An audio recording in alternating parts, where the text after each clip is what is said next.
In the frozen wastes of Skyrim, long before the civil war that tore the province apart in the Fourth Era, there was an even darker time. A time when there weren't just two sides, but dozens of kings, dozens of armies, dozens of crowns vying for a single throne. This is the forgotten time of the Game of Thrones in Skyrim, the Age of the Blood Kings.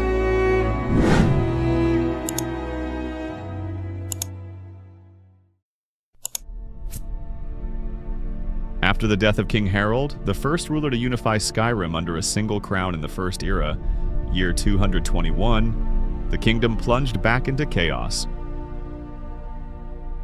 His successors, weak, divided, and lacking Ysgrimmor's ancestral charisma, lost control over the local lords. And so, Skyrim fragmented into independent kingdoms, led by jarls, clan kings, and warlords who craved supremacy over the others.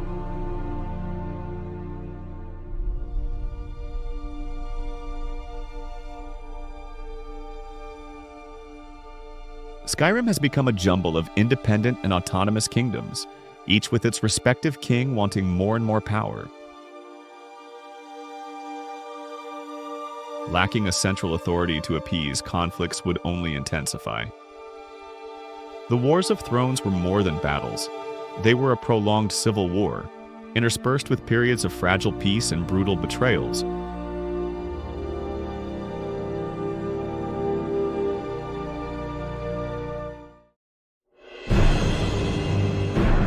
In 1E358, Whiterun, Windhelm, Solitude, and Falkreath formed an alliance to crush Markarth, which had declared a realm free of the old gods. The conflict became known as the War of the Seven Banners. It was a massacre for Markarth, but it ended without its complete destruction.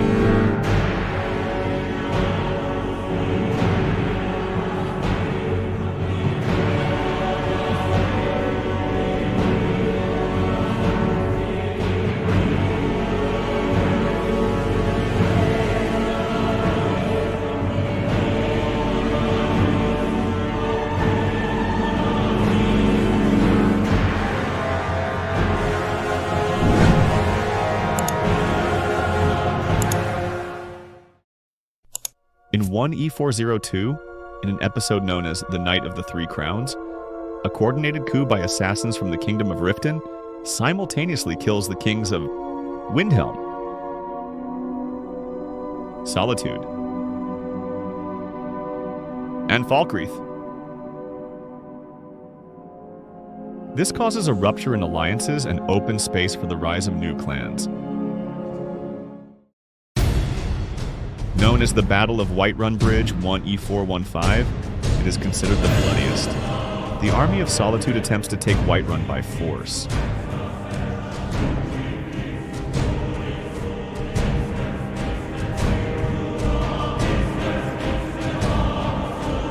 The objective of the armies of the Kingdom of Solitude was only one: to annihilate the Kingdom of Whiterun and conquer its capital.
victory after victory, the battle seemed won from the point of view of solitude.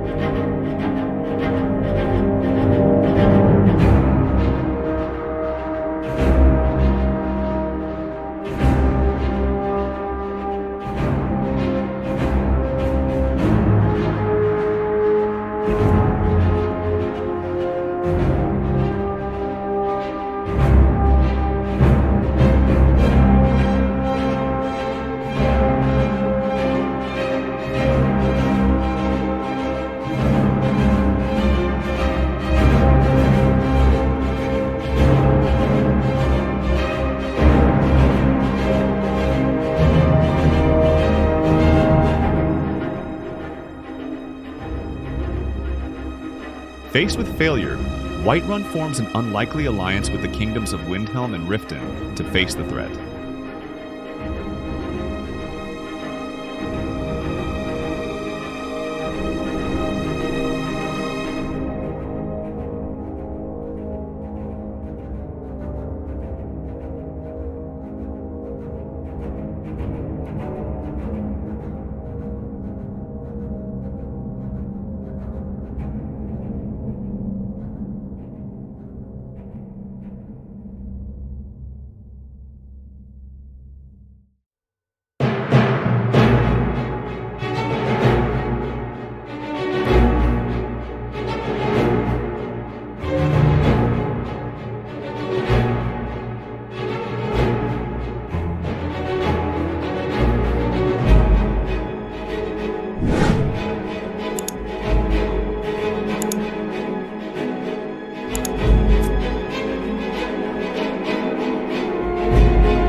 It wasn't until 1E420, with the rise of Olaf Dragoneye, Jarl of Whiterun, that the kingdoms began to crumble.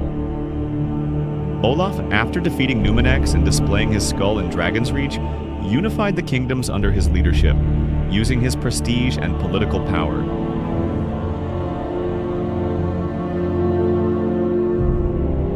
He founded the Festival of New Life as a symbol of the rebirth of Nordic unity. With Olaf, a new dynasty and a period of relative peace began in Skyrim. The Wars of Thrones left deep scars in Skyrim's history.